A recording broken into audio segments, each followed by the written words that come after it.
Hello, everybody, and welcome to another episode of Never Seen It. My name is Trent. I'm here with Betsy, of course. Hiya, Trent. If you did not know, this is a podcast about movies that we haven't seen yet. And we are kind of in the middle, not quite the middle, of our fourth annual decade series. I think that's what we said.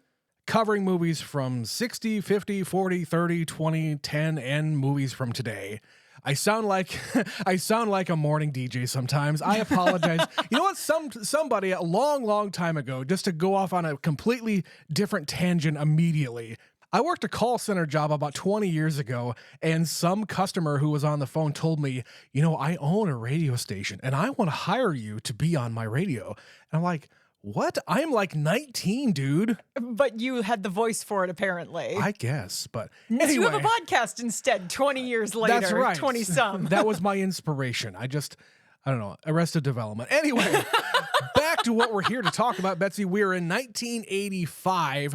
Speaking of Arrested Development, we're covering a Ron Howard movie. I was going to say, did you do that on purpose, or was that a mistake? I had no intention of that. A happy accident. This is only the second Ron Howard movie we've ever covered on our show. Back when we did our...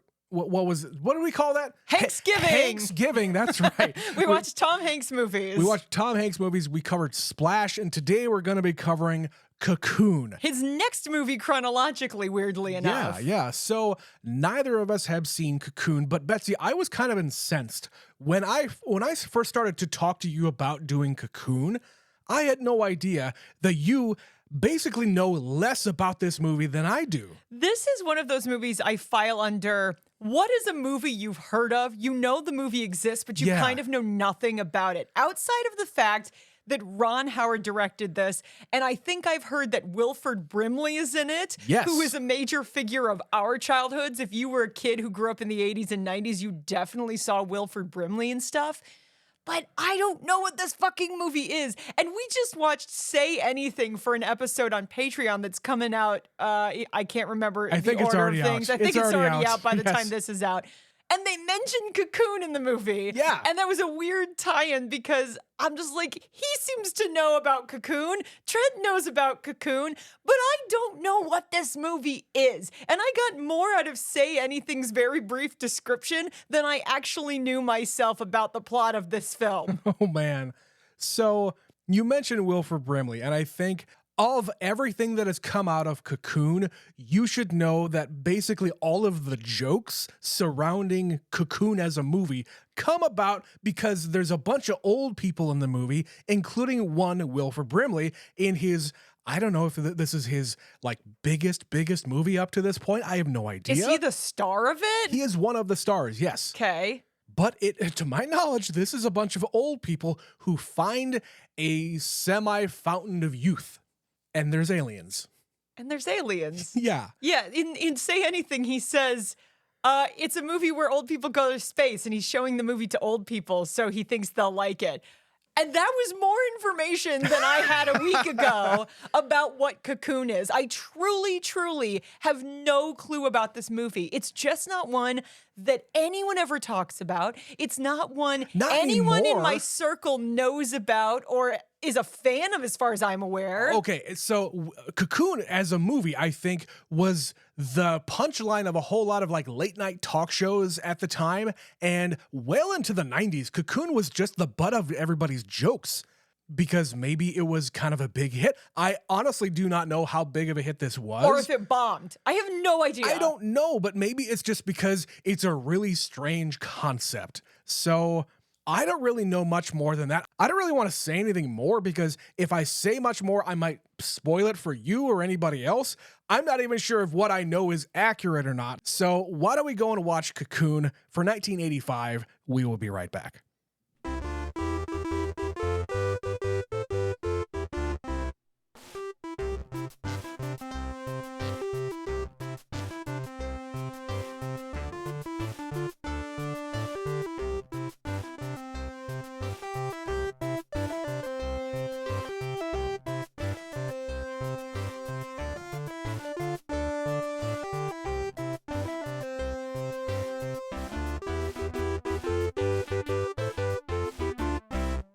And we're back Betsy, that was Cocoon. How you feeling? Trent, this is easily one of the most insane movies I've ever seen. Just in my entire life. I don't know what this is. We did an entire weird movie series, and if we knew the lengths to which Ron Howard made this fucking movie, just the most bizarre thing imaginable, I think we probably would have included this one in that race. But I mean, besides that, what did you think? Like, it's not a good movie, but it's not a bad movie. It's but enjoyable also, as hell. But also, I cried a little bit during it. I'm so confused by everything that just happened in the last 2 hours. You've got old men talking about their boners. You've got young people trying to seduce aliens. You have old people flying in a boat, going to outer space. And then you were just reading behind the scenes, and this actually won major awards. I'm so confused. It won 2 Oscars. It was nominated for 2, and it won both of them. Yeah, it won for visual effects and for supporting actor. I don't know what to say. I don't know what to say about Betsy, this movie. This is a podcast, so we're going to have to think of something. Okay, this is the thing that I'm kind of taking away from this movie. This is Ron Howard's best attempt at making a Steven Spielberg movie, because you got the family dynamics with the kid and the grandpa, and the kid's parents are divorced, and then you have this other element that is just beneath the surface here with the aliens and these different groups of people coming together, and it's a great story. It's got a great ending too. I get what you're saying there, because even some of the music is very evocative of that kind of stuff. In the earlier parts of Steven Spielberg's career, he was making a lot of weird kind of movies when you look at them on the surface. He didn't get to make his big Oscar-grabbing movies until much later. It took another decade or so. And Ron Howard, we're only, 2 movies into where people knew who he was as a director. Like we mentioned, he did Splash, and then he did this. So these are some very weird little movies to be making. But when you're a new director and you're still trying to make a name for yourself because everybody just knows you as the guy from Happy Days, you're going to experiment. You're going to do some different kinds of movies. I just wasn't expecting this. This is such a strange little movie, and it just kept getting stranger as it unfolded. You've got these old folks who are in their little retirement community, and they just like to be kind of dirty old men who sneak into a pool next door because it's abandoned. It's like this abandoned mansion. No one's there. The old folks' home doesn't have a pool. They don't have a pool, despite the fact this is fucking Florida and they clearly are right by the water. It's a liability, Betsy. Come on. Shut up. Don't think about it too hard. So they just want to swim. And then you have this completely separate storyline of this group of people with Steve Guttenberg who have found the lost city of Atlantis, which is off the coast of Florida. And they're taking these rock formations, we don't know what they are, and putting them in the pool. So there's 2 parallel things sort of happening unbeknownst to the other group until those 2 things collide. And then the old people are just like playing cards with aliens.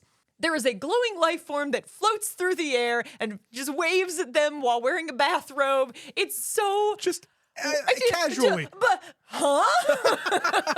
I love how this movie is treating everything so matter-of-factly, and these old guys are not really put off by the idea that, oh, it's space aliens. Okay, it's like just another fucking neighbor.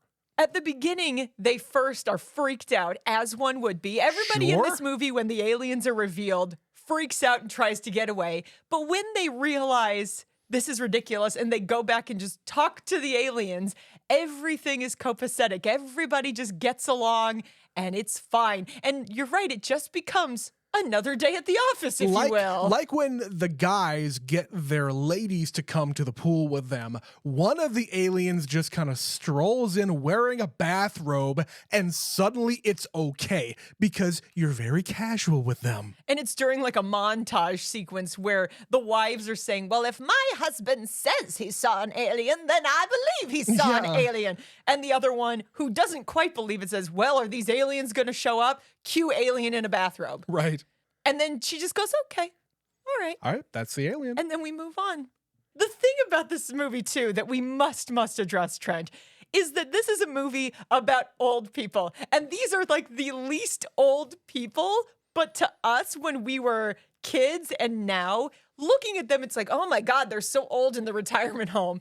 But it's the thing that they would do in the 80s where like the Golden Girls were in their 50s when they started. Yeah, right. Wilford Brimley is 49 years old in this movie. You are but 9 years away from his age, as am I. You're just a little closer than I am. Yep. And he's supposed to be this decrepit old man who lives in a retirement community. I don't know how to feel about that. So you see where I'm coming from here when all of the jokes are still to this day coming out. Where when some celebrity gets to the age of 49, they put Wilford Brimley's face from Cocoon next to that person, saying these people are identical ages. It's time to remake Cocoon with this star because they're 49 years old. Exactly. And the other people next to him are not that much older. Like Hume Cronin is in his 60s. The oldest person in this cast, I think, is Don Amici, and he's still only like 75. But think about this. You wouldn't make this movie with actually 75-plus-year-old actors because some of the stuff that they're doing in this movie is very dangerous. Like, these guys need to be able to swim and swim well. Now I kind of get it, why we're sort of... It's intentional. We are casting younger people to play older people because they are discovering a quasi fountain of youth that makes them feel young and invigorated. So you need your actors to be able to portray feeling young and invigorated. Yeah, if they're too old, they're never going to be able to do it. You need them to be able to have some spry in their step or whatever the phrase is. Spring in their step. There you go. Having them be spry so that it's believable that when they get out of the pool and when they're in the pool, they can actually do it. When you have older actors, maybe they can do it, maybe they can't, but you need somebody reliable anyway. And I think Wilford Brimley being, I think, the biggest name, at least the name that people our age really recognize anyway, especially his face. We know Wilford Brimley from a whole lot of other things. I think the thing that I know him most from is Walker, Texas Ranger, because that was on when I was a kid in the 90s. And the other thing that we got shown a lot as kids was Where the Red Fern Grows. Oh, he was in that too, wasn't he? Or at least the sequel. I don't know. Suffice to say, millennials know who Wilford Brimley is. If for nothing else, diabetes. Diabetes, exactly. He was in those commercials because he had the diabetes. Much later in his life. But you take a guy like this that people know and you age him up because he is totally believable as a much older man. Because all you have to do is dye his hair and make sure that the mustache is in perfect order. Because, of course, you have to. When you are that age and you can grow a mustache like that, of course, that is something you're going to go to your grave with. That is not a man who was lacking in hair. Let's just put it that way. That's also true. He got shirtless and he had chest hair up to his chin. Okay, as long as we're here, I have to say, guys, if the man was still alive and they were making a movie about my dad, you would cast Wilford Brimley because in so many ways, Wilford Brimley embodies what my dad is like and was like and everything. He looks like him, he sounds like him to a point, and he acts like him. When we were watching the movie, I was waiting for you to say that because you have said that many times about Wilford Brimley. He's just got kind of this like approachable, aw shucks, everyman kind of a thing about him. Yeah. That's just my dad. The thing I didn't know about him was he had tattoos.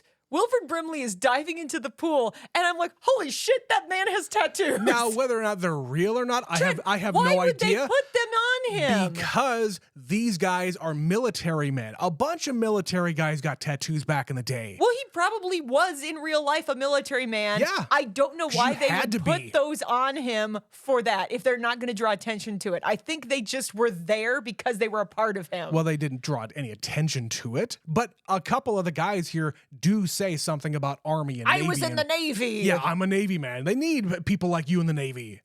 So the movie, I think, really is, This is based on a book, but the way it is made by a person like Ron Howard.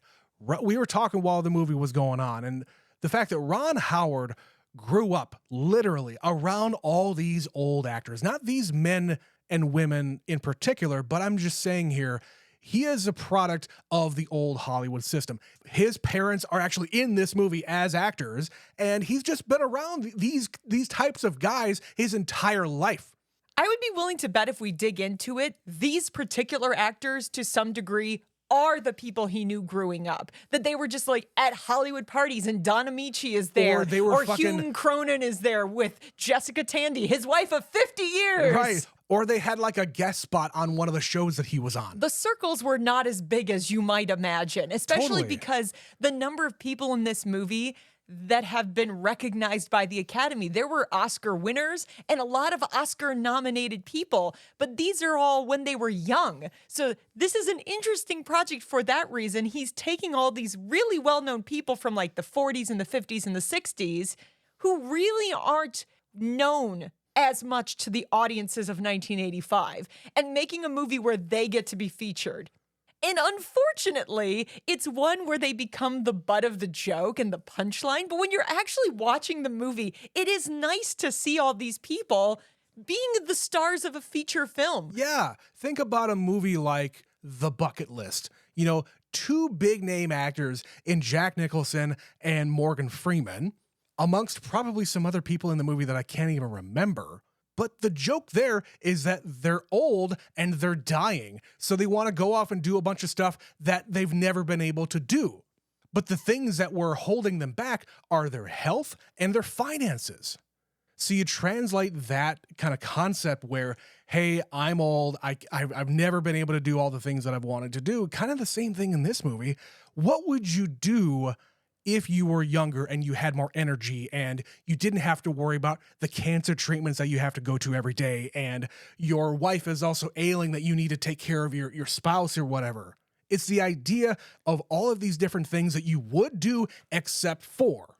So if you really want to dig down to like what the real thought experiment is if we didn't age in the same way that we do now, if we had the same amount of energy, we didn't have so many health problems, would we even have these old folks' homes? And what would that industry even look like? And I don't know, there's so many different things rolling through my brain now. It's also, if you were given the option, would you rather have one life with the love of your life and then you die?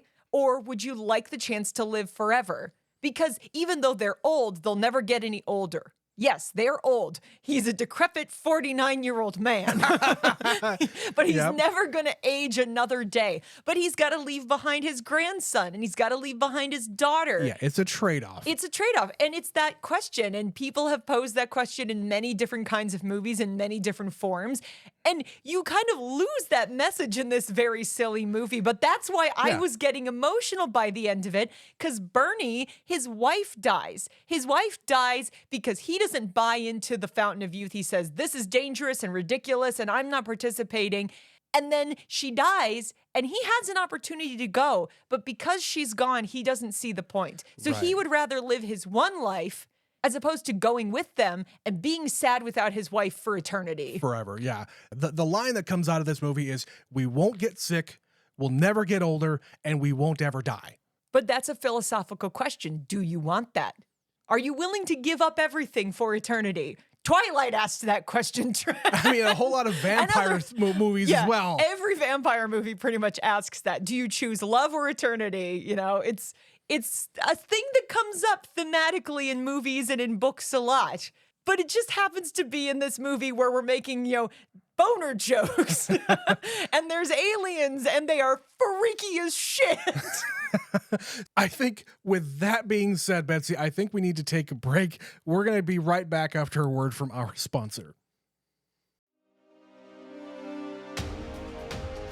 Critics everywhere are raving about patreon.com/neverseenitpod. Superfan Stephanie says, all this for $5 a month? Incredible. Phineas Butterfield of the New England Journal of Medicine calls it available content. Betsy's grandma says, what's a podcast? don't miss your chance to experience this phenomenon. Join today.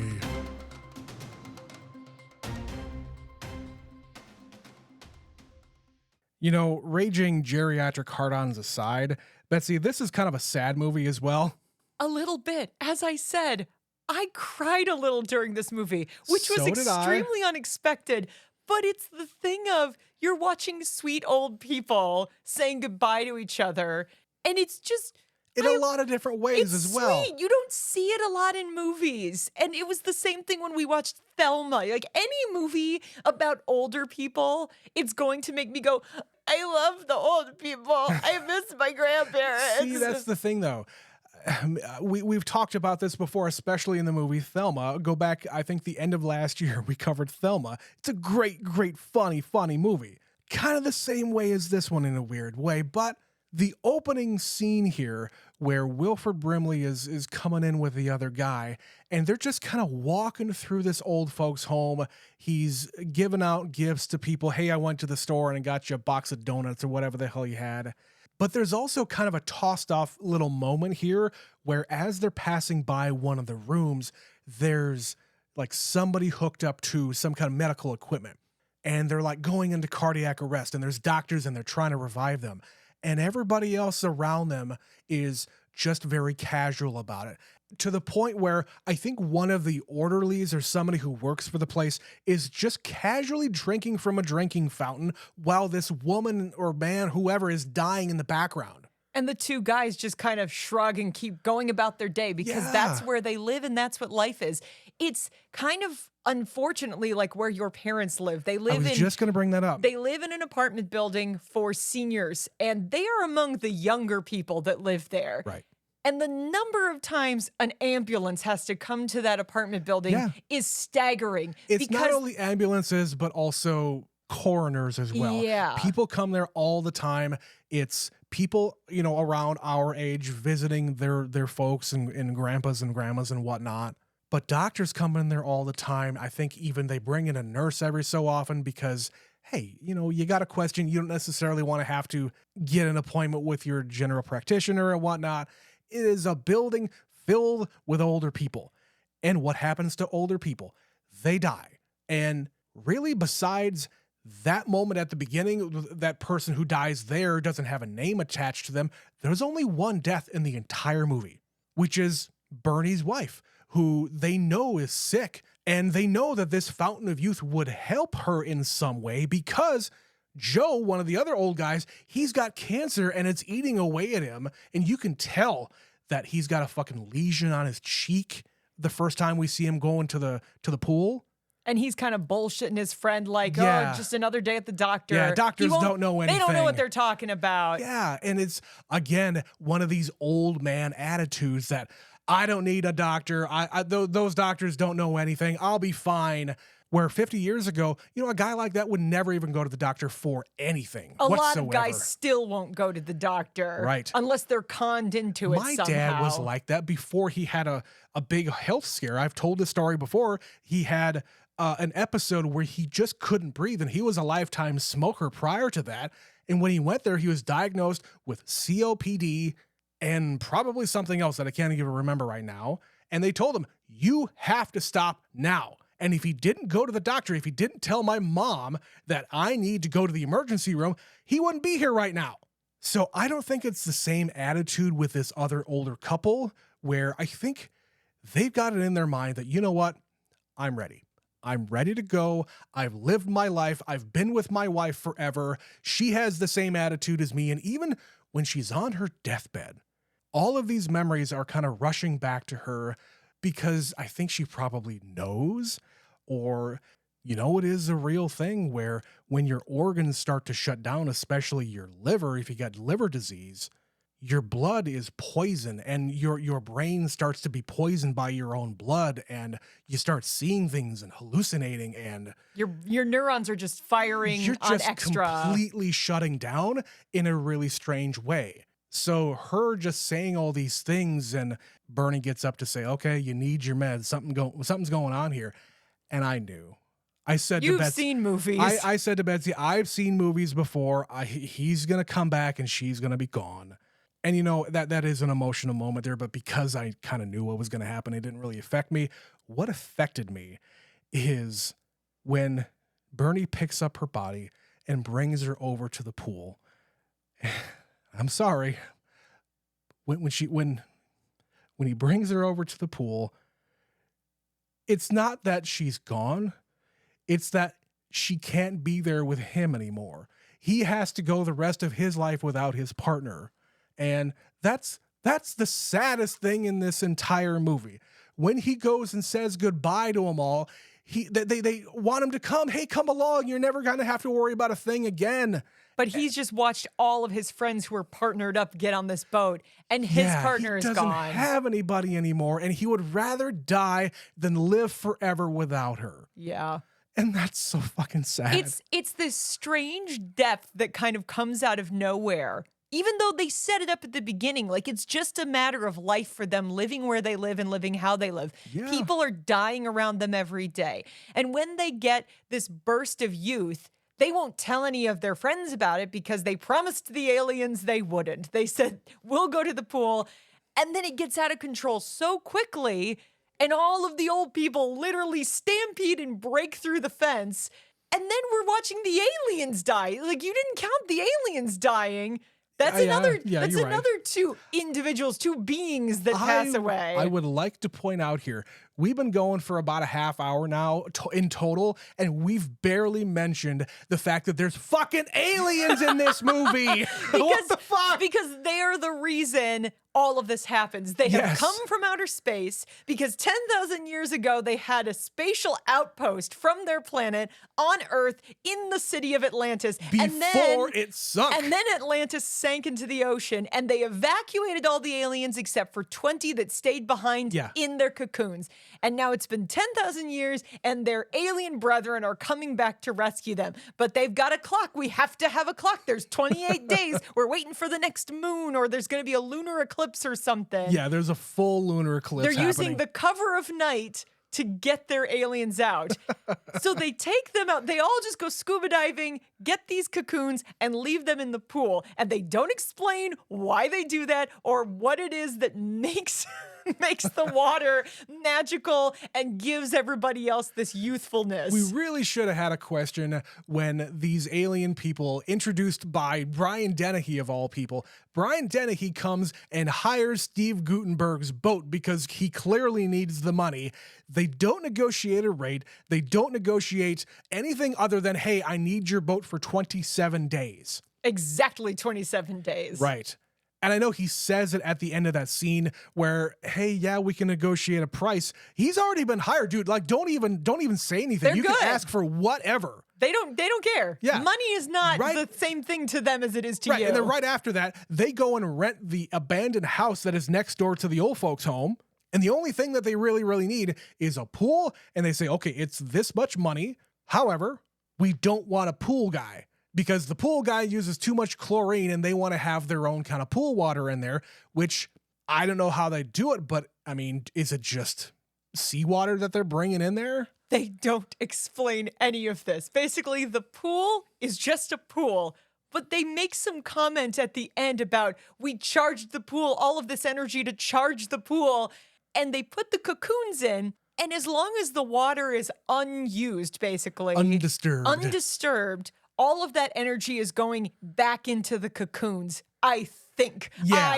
I'm not sure. And then by all of the old people jumping in at once, they suck out all of that energy simultaneously while also draining it from within two of the cocoons. So they, in effect, these old people, by being greedy and wanting eternal life, suck the life out of two of these aliens. And when they open it up, it's this wrinkly, sad alien, which I have seen made fun of before. I have seen this meme. Isn't there something going around from like SpongeBob where there's like a wrinkly old person? I don't know, Betsy. I assume it's a reference to this because I feel like I have seen that before.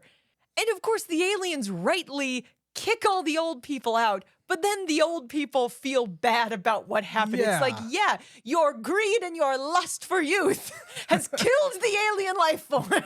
Well, two of them anyway. And, this is also, It's the Brian Dennehy here.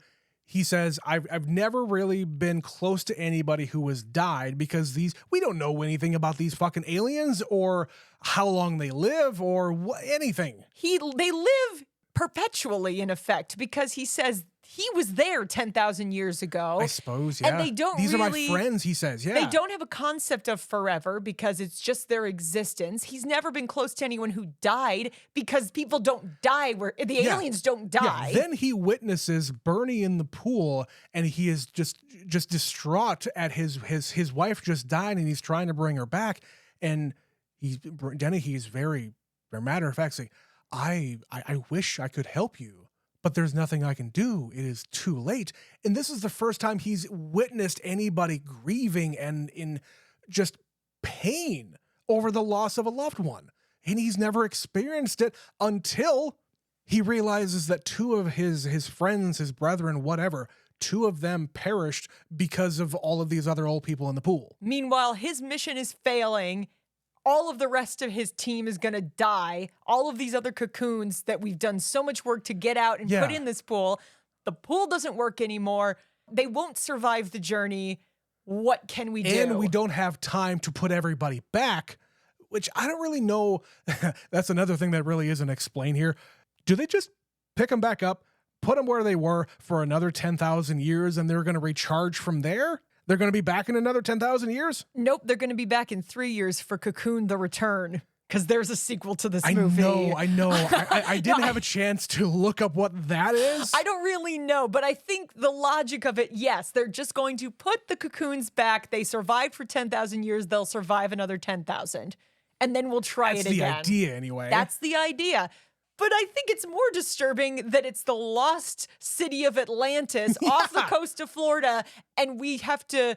They're not very deep. Clearly, they're scuba diving depth. Right. And it's not very dark down there. Clearly, meaning anyone could just find this. No one has ever discovered this city. But as long as we're kind of down in the water here, we did just watch another movie that is also very much in the water, featuring a different, water creature. What's the deal with the dolphins in this movie? Dolphins are highly intelligent creatures, Trent. They are. They also have that, I guess it's a computer. The aliens have some sort of device that's very high-pitched. So it's like they could communicate with the dolphins. So are they asking the dolphins where the city is because they don't know, because it's sunken? Maybe the dolphins are protectors of the city. Or it's that thing from Hitchhiker's Guide to the Galaxy where when the aliens are coming to the planet, the dolphins are the first to know and they piss off into outer space and they just say, so long and thanks for all the fish. I have never read or seen anything from Hitchhikers. I'm sorry. This is how it begins. All the dolphins are the most intelligent creatures on the planet. Okay. So I think That it's being probably said, something to do with that. Okay, I was going to say, you've seen a Hitchhiker's thing or you've read it or whatever. Do you think literally this is a reference to that book? It could be that, or abstractly that just dolphins are highly intelligent creatures in a way that most sea life is not. Yeah, I wrote down one in my notes. Dolphins know. That's dolphins literally know. what I wrote. The dolphins know. Dolphins know. So when the big light is coming down, when the aliens are coming back, all the dolphins are just congregating around there and they're just ever present and they keep on multiplying. The only part of the movie where they're not there when they're in the water is when there's the big Coast Guard chase at the end. I don't know. I think it would be pretty sweet if the dolphins attacked the Coast Guard. Oh, that'd be awesome. We could have had a really dramatic climax to this movie with dolphins flying out and smacking people in the face. It would be like that Simpsons Treehouse of Horror episode where the dolphins become violent. Do you have a Cocoon reference for The Simpsons? I guarantee there is one. Oh, I'm sure there is. I don't have one off the top of my head. We're going to look that up after this. There is the dolphin. I will show you the dolphin thing for sure. But, man... Does Ron Howard have any connection to any of the Flipper stuff? Because there was a Flipper movie. There's the Flipper TV show. I don't think he does. I think that has nothing to do with it. However, he did make Splash before this, Yeah, and it's then he another made water this. motif. It was a lot of filming A underwater. lot of water stuff. Kind of a weird choice. Speaking of water, you wanted me to ask you that before we started recording. No, it was just going to be a joke about the fact that we just did another Okay. water movie. Okay. We're back in the water again. No sharks in this one, just the dolphins. I don't care about the sharks. It's just the water that freaks me out. Thankfully, in this one, I was not freaked out at all. Cocoon is not a horror movie. Thank you for that, Ron Howard. It is, however, an Academy Award-winning film. So I want to elaborate on what we said earlier.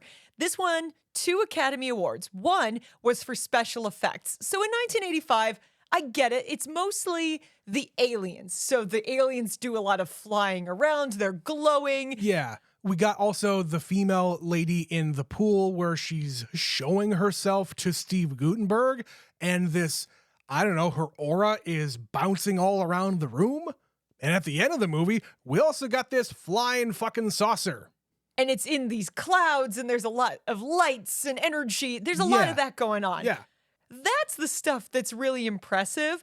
But I will say the aliens themselves, like the first time we see them, so Steve Guttenberg is being a little peeping Tom, watching this woman get undressed, and she peels off her human skin suit. Yep. And the alien that is underneath not only is glowing, but if you removed the glow, it's just a person completely painted white and has these huge eyes and it's looking straight at him, which is looking straight at us. And I'm just like, holy shit. All of these aliens are just wearing bodysuits that are painted, and then they add a little glowing effect to them. But it was when they stared straight into the camera, I was like, please stop looking at me. You're freaking me out. Yeah, they are a little freaky, aren't they? But the second Academy Award that we must talk about is that this was nominated and won for Best Supporting Actor for Don Amici. So I'm assuming it's because he very convincingly was the one who was breakdancing and moonwalking. Of course. And not a double. That is such a late phase, late career Oscar. Like, we're just going to give it to you. Yeah. We're just going to give it to you. The thing that is unique about this is that Don Amici never got nominated at any other time for lead actor or supporting actor. Nothing prior to this. He got nominated and he won. And it's not like he just won the way most people do, where he was picking up awards on the way. He won nothing, and then he won an Oscar. Okay. That is the thing that screams to me, you have had a long career in Hollywood, and we want to acknowledge that by simply voting yes for you. You get this award, despite the fact, even in this movie, I don't get it. Like, it's not a bad performance, but is this really a Best Supporting Actor performance? I don't really know who else got nominated for what movie, so I can't really speak to that. But the thing I can't really understand here is why only him? Why him and not Wilford Brimley? Why him and not the other guy? Because Hume Cronin already had been nominated. Jessica Tandy had already, I think, won at this point. A couple of the women had won. A lot of the men had been nominated. In previous years, way long ago. Wilford Brimley, I mean, he's not really expanding himself as an actor in any special way as far as I'm concerned. No, I think if you look at the two... He always plays Wilford Brimley in everything he's in. If you look at the two performances next to each other, yes, Don Amici is doing more. But the thing that he has that Wilford Brimley doesn't is a long career in Hollywood and no Academy Award recognition for it. Sure. Again, this is 1985. The Academy was very different back then, and... The thing that they weren't different about was giving people late-stage Oscars. That's what they love to do. Well, these days, they're just giving out nominations. We talked about it last year when Isabella Rossellini also got nominated for Best Supporting Actress, and I don't know if that is an Oscar-worthy performance in that movie. She's fine, but does it deserve an Oscar? Probably not. She didn't win, but again... I feel like that is a legacy. She's been doing this forever, so let's just give her one. Well, that's what I'm saying. Don Amici for Cocoon of all the movies. Yeah. If you're watching the same movie I just watched, this is a legacy Oscar. I'm not disagreeing with you. I just don't know the context of especially all of the other performances that year. Well, let me give you another one. Somewhere around this time is when Paul Newman finally won an Oscar. around like the late 80s after he had been nominated like 6 or 7 times. So I feel like in the 80s in particular, it was probably pretty bad because all of these old Hollywood guys were starting to die off. Like in the late 80s, early 90s. Oh, yeah. That's when you got to give them their flowers. Yeah, I feel like there are different little eras of Hollywood where we get these periods where, again, these old folks are dying off and you want to give them, you really want to give them something to attach to their legacy. And without having an Oscar and you have a very, very long career and, it's very accomplished and whatever else, but if you don't have that one trophy on your mantle, it's for nothing. I don't particularly believe in that, but some people do. All right. I think that's about it for the main beats of Cocoon. Did you have anything else to talk about, Betsy? Just beginning to end, this movie is wacky. Like the climax of the movie, the old people say, we're going to help the aliens return these cocoons to the ocean. And they all just suddenly know how to scuba dive, a thing that you definitely don't need training to do. I mean, I don't know if these people are originally from Florida. I'm sure it's not really something that you forget how to do. And with their youthful bodies and whatnot, I'm sure they can keep on doing it. It was just stupid shit like that. And, the inclusion of Clint Howard because Ron Howard cannot make a movie without his brother. But I'll tell you, I'll be thinking about this movie for a while, and not for good reasons. I think the more this movie is going to sit with you, the more it's going to grow on you. The things that I wanted to talk about here is the aliens give these old folks the option. Hey, we got room for about 30 of your friends and you guys. If you want to come along, we can take you with us. And they say, you're going to have to be students. You're going to have to learn a whole lot about these new places that you're going to. You're going to have to learn about us as a people, but also not only are you going to be students, but you're also going to be teachers because your long lives on this planet are going to be invaluable to the people who need to know more about the Earth. And really what that boils down to is giving these old folks a purpose. One thing that they say about people who retire is that they regret not having a purpose anymore. Like, people go throughout their lives thinking that their job is their life or the thing that they choose to do, their career. If you don't have that, then you have no purpose in life. Well, right now, the only purpose that anybody has is Wilford Brimley, who has a grandson, and he's even giving that up. So them being promised a purpose in life, I think is probably the carrot that is getting them to go over the edge. As I said earlier, there is some depth to it if you sit and think about it. There's things like that, like through lines about being old and what it is to get older and watch all the people around you die, and do you want to live forever? And it's asking some questions. Totally. There's just also aliens. There's also aliens.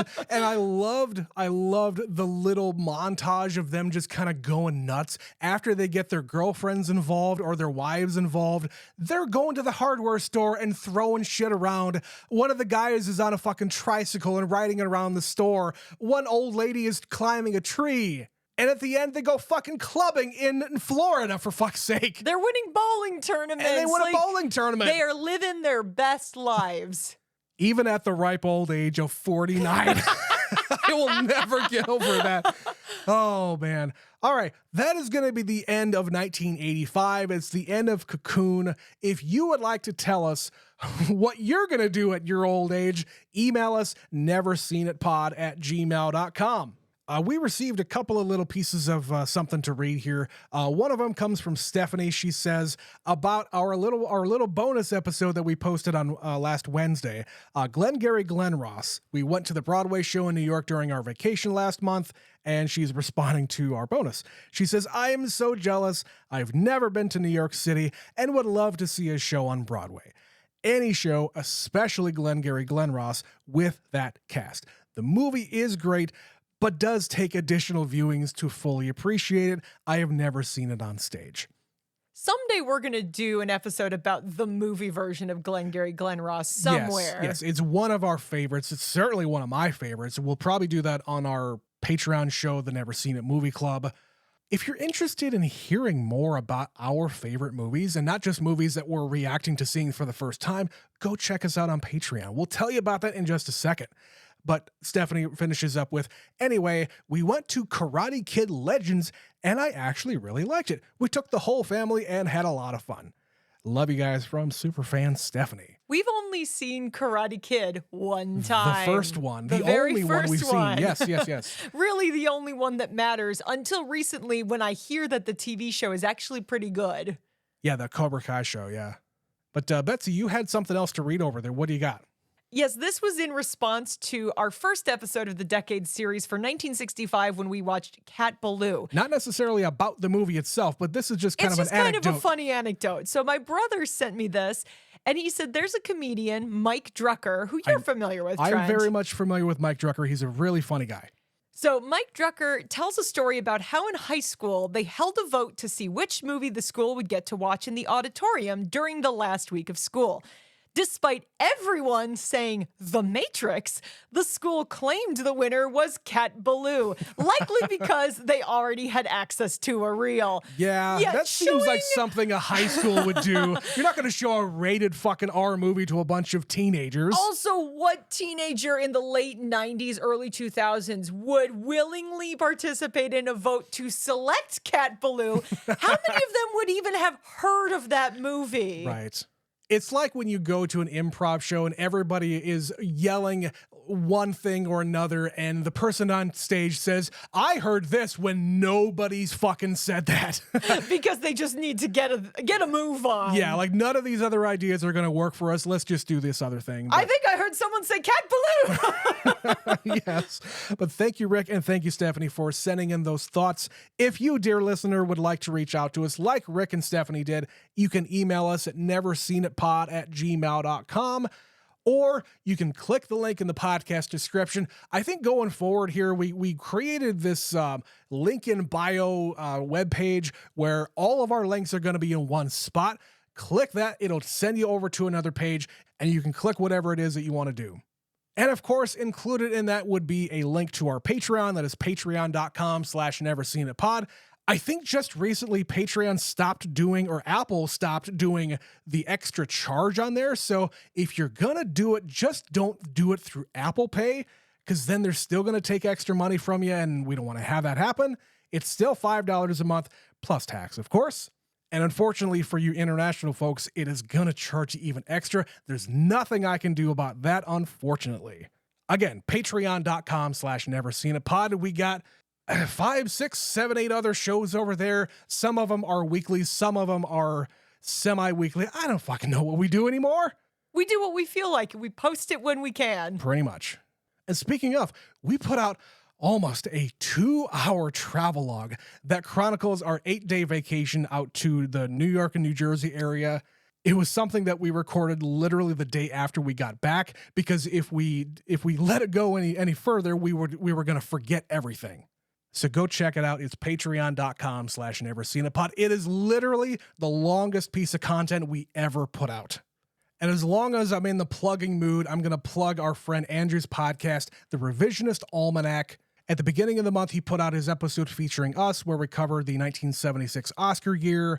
I think he just would have put out our Q&A episode that we did alongside that. So if you want to hear more from us, go check out The Revisionist Almanac. I'm sure our friend Andrew will appreciate that. So with that, we want to thank you for listening to Cocoon. Betsy, that's the end of 1985. Next up is 1995. What are we covering next week?